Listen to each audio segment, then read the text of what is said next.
Moustapha, je pense que je vais te laisser souffler un peu. Ñu ñëw nag léegi dugg ci li nga xam ne mooy le Mali parce que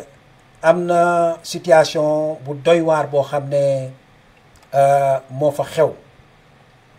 muy dafa am ñoo xam ne dañu jugoon pour coup d'état ki nga xam ne mooy Assimi Goïta seen intention yëpp loolu la woon parce que yàgg na boobu ba léegi ñu ngi koy wut mais à chaque fois bu gaa yi jógee mu raté et pourquoi Assimi Goïta donne toujours un cible parce que ñun ñëpp xam nañ ne Mali dafa doon dëkk boo xam ne coup d'état yàgg na fa am parce que en majorité président yi fa jaar yëpp dañ leen coup d'état tu vois donc coup d'état yàgg na fa donc mu doon loo xam ne lu doy waar la lu doy waar la Assimi Goïta ak fi mu toll ak fi mu bëgg a yóbbu Mali am ay nit yoo xam ne dañuy jug pour contrecarrer ko dañuy jug pour fexe faagaagal ko moi je pense que loolu le gouvernement malien war na ci jël ay mesures yu am solo ndax bi affaire bi di génn on pensait que du dëgg mais dem nañu ba ci biir gars yi génn def déclaration wane ñu kat ne lii dëgg bu wóor péng la dañ doon jéem a fexeel ki nga xam ne mooy Assimi Goïta ak gouvernement am donc du ñu def lu dul teewlu vidéo bi ngeen déggandoo ko ak ñun ensemble. Pour des infractions pénales visant à déstabiliser les institutions de la République. Au moment où la nation malienne, unie dans toutes ses composantes, est mobilisée pour consolider notre souveraineté retrouvée et éradiquer les forces terroristes obscurantistes de la Confédération des États du Sahel, ces militaires et des civils n'ont eu d'autres ambitions que de chercher à briser, avec l'aide d'États étrangers, la dynamique de la refondation du Mali. Grâce au professionnalisme et à la vigilance des services spécialisés, la conspiration a été mise en échec, suivie de l'arrestation des acteurs dès le 1er août 2025. Parmi les personnes interpellées figure un ressortissant français répondant au nom de Vigilier Yann, agissant pour le compte du service de renseignement français, qui a mobilisé des responsables politiques, des acteurs de la société civile et des militaires, dont les généraux de brigade Abbas Dambélé et Nema Sagara. Moustapha, je pense que ñoo ko déggandoo je pense dama lay bàyyi rek nga réagir par rapport à ça parce que lii lu doy waar la parce que kii ngay wax nii benn colonel la boo xam ne mi ngi nekk Mali c'est un général je pense boo xam ne moo yore armée bi moo génn def déclaration bi donc cela veut dire que liñ doon laam-laame ci suuf yëpp lu authentique la lu dëggu la parce que coup d'état manqué am na au niveau du Mali Moustapha. Effectivement xam nga li tax Mali que coup d'état muy am toujours pour jéem a faagaagal président Assimi Goïta dinaa ci wax ñaari point ku ci njëkk mooy Assimi Goïta dafa di koo xamante ne moo njëkk taxaw ci Afrique ne soxloo ma français yi nekk fii dem leen parce que naam ñëw ngeen depuis 2012 fii waaye lu ngeen doon def fii yëpp amul njëriñ ci réew mi terroriste yaa ngi gën a yokku maliens yi yaa ngi gën a dee xiif bi mu ngi gën a am réew mi pom bi yokkuwul wàññeekul kon je pense que français yi man ngeen jël seen ay bagages ngeen ñibbi kër te ñëpp xam ni présence français yi ca Sahel mooy suuf si dafa amoon koom bu rëy boo xamante ne français yi dañ ci doon dundu mooy uranium mooy gaz mooy pétrole mooy or France daf ko doon jëfandikoo au détriment ci lépp lu ñuy investir ca Sahel kon loolu bu tàggee rek yaa daanaka yow rey nga France parce que la ma doon am du ko am la ma doon lu doon dimbali seen koom pour mu gën a taxaw gën a am sañ-sañ di def yeneen affaire du ko amati loolu moo tax gars yi du ko xeex pour jële ko fi indi ñeneen ñoo xamante ne ñoom dañuy suq France dañu nekk jaamu France dañu tax France dellu ci Mali dem taxaw ci biir nu mu tuddati Sahel ba di exploiter leen doon exploiter au détriment des Maliens. La deuxième chose c'est que Assimi Goïta bu mu defee li ba pare dafa wone ginnaaw français yi mu dem dugg ci koo xamante ne français yi bëgguñu ko mooy la Russie donc dem Russie gars yi may ko ay gànnaay yu graw former seen armée may ko ay jumtukaay yoo xamante ne yu xarañ ci wàllum xeex ak gëstu loolu neexuta France lu moo tax maa ngi fàttaleku déclaration du général Lecoindre wax ni en tout cas ñoom faw ñu dellu si dans le Sahel même dina leen jël 10 ans wala 20 ans mais il faut ñu dellu si dans le Sahel ci yoon boobu la ñu nekk nag loolu moo tax ñuy utiliser les gradés de l'armée malienne ak yeneen de la société civile du Mali ñuy préparer leen pour songu nguuru Assimi Goïta pour ñu jeexal ak moom ñu delluwaat Mali ca buumu jaam nga loolu moo tax ñuy songu Assimi Goïta mais Moustapha est-ce que tu ne penses pas que peut-être c'est un problème de transition parce que militaires yi en général bu ñu jëlee pouvoir bu ñu dawalee tuuti dañuy def transition dañuy dem élection soit ñoom ñu bokk dem civil def élection wala ñu bàyyi peuple bi def élection fal ku nga xam ne par exemple moo leen war a jiite est-ce que tu ne penses pas que c'est dû à un problème comme ça moo tax par exemple gars yi di chercher à déstabiliser le régime militaire au niveau du Mali. Malik, moi je ne pense pas parce que xam nga li tax depuis 2012 jusqu'en 2022 armée française di quitter Mali il n'y avait pas un État malien c'était un bunker IBK ku nekkoon président il décidait sur rien ATT il décidait sur rien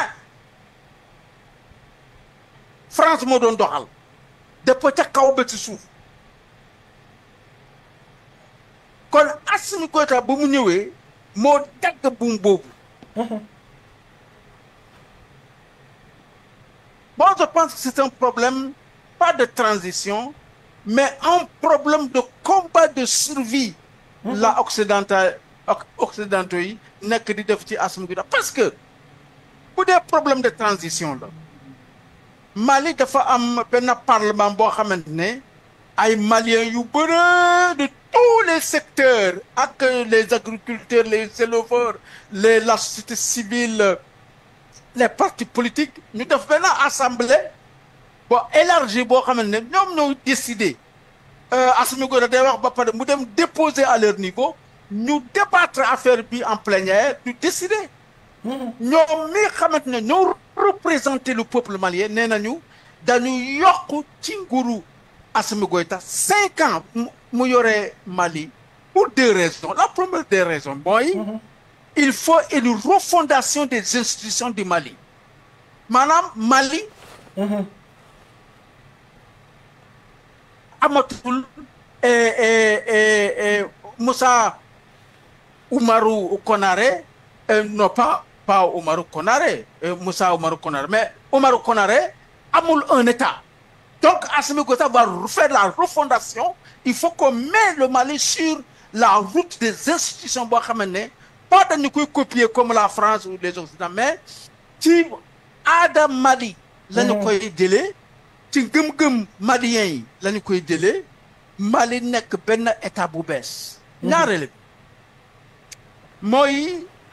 lu tax ñu jox ko 5 ans yi mooy mu mun a préparer benn élection boo xamante ne fichier électoral Mali dana des Mali est-ce que xam nga au temps de IBK le fichier électoral du Mali était au cœur de Paris les Maliens même ne prennent pas contrôle de cela mais c'est grave ça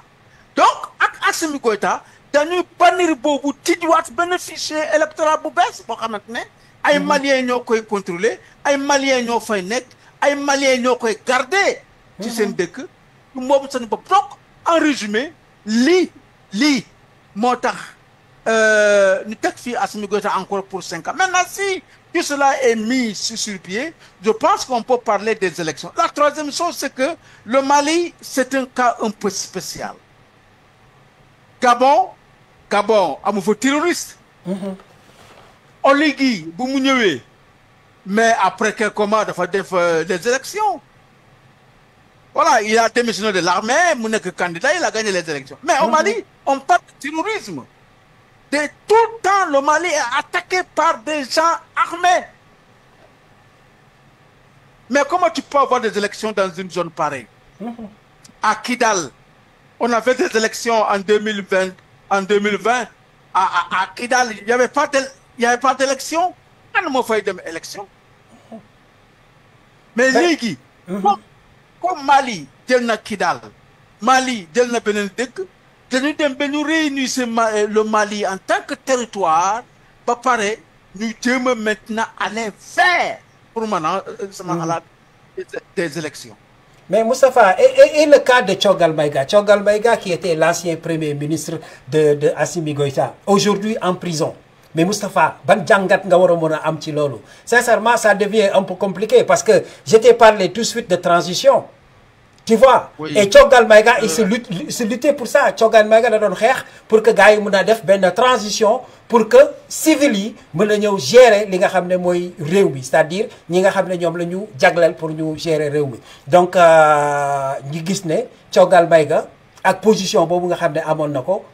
dem na ba ñu accuser ko loo xam ne da ngay waaru jël ko tëj ko ci prison bi. Malick man dama jàpp ne kaaw Thiogal Kokela Maïga ex-premier ministre affaire politique la xam nga li tax mais après dañu bàyyi justice def liggéeyam parce que moom nee na du moom rek sax la ñu jàpp son cabinet le directeur de son cabinet. Parce que dañ ko accusé de détournement. Est-ce que c'est vrai? Parce que Thiogal Maïga bu mu génnee il a dit non. Il a bien expliqué que du affaire du détournement parce que musul laal alalu réew mi soxlawu ko. Voilà. Tu vois, mais ils l'ont mis en prison. Est-ce que c'est pas parce que il avait la position comme quoi que militaire yi dañu war a joxe pouvoir bi? Est-ce que c'est pas ça? À cause de ça on l'a mis en prison aussi. maa ngi ñëw ci loolu. Très bien. waaye dama bëgg xamal sénégalais ni Thiogal Maïga dafa di koo xamante ne làmmiñam kenn contrôle moom day wax lu mu xalaat ci réew mi. loolu tax na ba dafa dem à un certain moment nit yi doon wax ni mais kii lu muy génne di dénoncer ni est-ce que du am problème après. Tout récemment wax na Assimi Goïta organiser les élections. Tout récemment il a dénoncé le fait que arrestation les hommes politiques, arrestation des journalistes doy na sëkk ci Mali parce que faut pas ñu dem ba dugg ci loo xamante ne bokkul ak lan moo leen tax a jóg. kon nit ku mel ne kooku il faut s'attendre que benn bés noo ko lii ak lii ak lii pour ñu noppaloo ko. Pour moi, Thiogal est victime de l'expression orale de sa propre bouche et de ses convictions. Tu penses, Moustapha? Parce que mon nène, clairement, qu'il a des preuves qui m'ont ni l'une koy top satul lubalul deful dara. C'était les frais de commission yu muy laal bu génnee ci réewu Mali te constitution moo ko garantir waa léegi moom dafa am avocat nañu bàyyi déglu avocat ba pare ñu déglu lan la comment on appelle le tribunal financier bu Mali wax nit yi lu xew mais waaja joo xam ne affaire bi moom la concerné nee na laalul xoolul disul kon on peut lui permettre d'avoir son innocence comment on appelle ça son droit à l'innocence de xam noo koy waxee en termes judiciaires mais moom nee na laalewul gisul dara ay accusation politique là et il a la réponse politique si lu xew. Mais Moustapha, est-ce que les militaires doivent rester éternellement dans un pays? Parce que, Moustapha, ce que nous avons vu au niveau de l'AES, c'est-à-dire tous les 3 présidents, c'est des militaires. Et nous qui c'est système de doxé en ce moment, je ne pense pas qu'ils sont prêts à céder. Parce que si quelqu'un cède parmi les 3 pays de l'AES, moi je pense qu'on doit commencer à enterrer l'AES. Ça va être la fin. Parce que comment les militaires peuvent composer avec des civils? Donc, on dirait qu'ils sont là pour passer à l'éternité. Qu'est-ce que tu penses, Moustapha? Non, pas à l'éternité, mais il faut dire que au Burkina, Ibrahima Traoré est clair, la démocratie ne développe pas un pays. Pour moi, c'est la révolution là. Donc, révolution Bogu, le pouvoir reste aux mains des militaires. Jusqu'à Kerogbu, les Burkinabés disent dans ça peut permettre au pays d'être véritablement souverain. Je pense que c'est le même esprit au Mali. Militaires yi bëgguñu delloo réew mi nguur gi les civils ba ëllëg ñu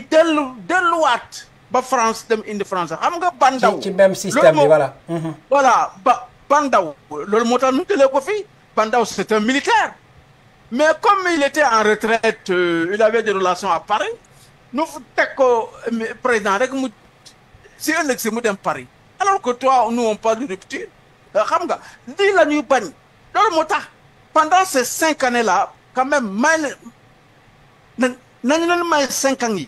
Nous avons ban chopité la nuit indi sur le plan constitutionnel, ban chopité la nuit indi sur le plan institutionnel, ba tax dana tax les pays de l'AES gëna mom sen bop, gëna développer sen com, gëna am sen banque centrale, ñu mëna am une souveraineté économique mais aussi politique et militaire. Merci.